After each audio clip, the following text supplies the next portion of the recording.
5. The Doctrine of Jesus. Presence of God. Behold me at your feet, O Lord, that I may hear your doctrine, the doctrine of eternal life. Meditation. 1. The truths Jesus taught are so important and essential that, to know them, or not, to believe them, or not, is a matter of life, or of death. His doctrine is not optional, rather, it is so essential that we cannot attain eternal life without it. Whosoever believeth in him may have life everlasting. But he that doth not believe is already judged, because he believeth not in the name of the only begotten Son of God. John 3:16.18. Compared to the truths taught by Jesus, all others are insufficient.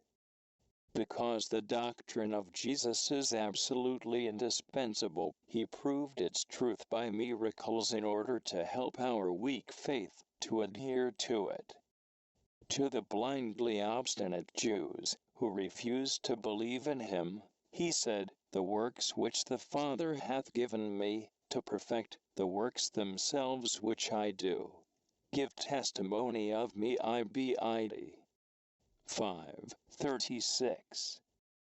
When the disciples of John the Baptist asked him if he were the Messiah, in whom they were to believe, he answered simply, "Go and relate to John what you have heard and seen. The blind see, the lame walk, the lepers are cleansed, the deaf hear, the dead rise again." Mt 11:4.5. The Gospel almost always concludes a recital of the wonders performed by Jesus, with such words as, "And his disciples believed in him." John 2:11. All wondered and glorified God. Mk 2:12. Jesus is the only teacher who can guarantee with miracles the truth of his doctrine. 2. Jesus wants everyone, even the simple and the ignorant, to understand his doctrine. He often said that he came especially to evangelize the poor. Jesus is not a teacher seeking glory and praise, he seeks only the good of his disciples. He uses simple language which can be understood by all, and he illustrates the most sublime truths by very ordinary things. Thus, for example, he uses the water in the well to represent the living water of grace, and the vine to explain the mystery of our union with him, the true vine.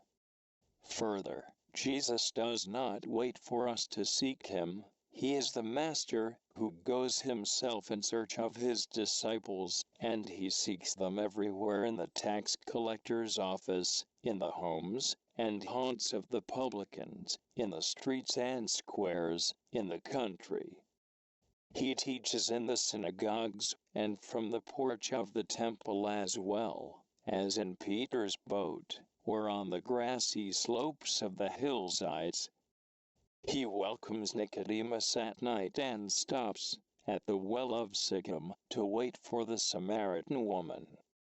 Jesus explains his doctrine in a manner which is adapted not only to the mentality and needs of the people of Palestine, but also to that of all future generations.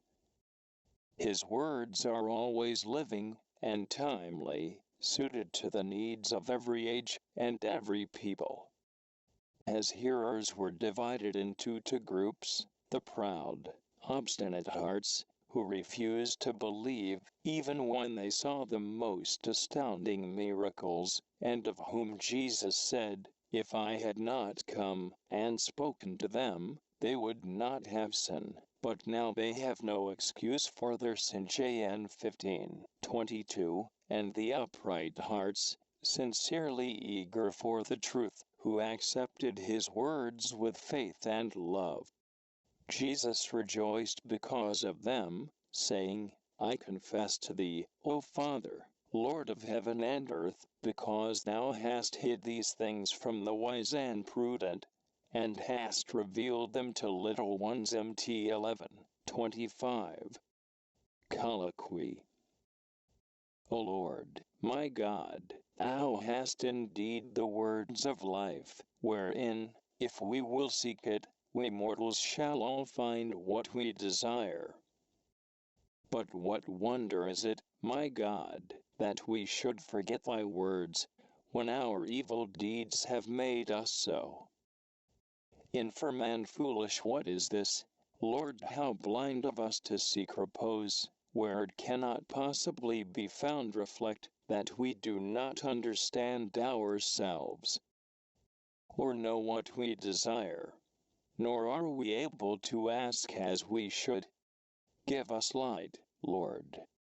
Behold, we need it more than the man who was blind from his birth, for he wished to see the light, and could not, whereas nowadays, Lord, no one wishes to see it.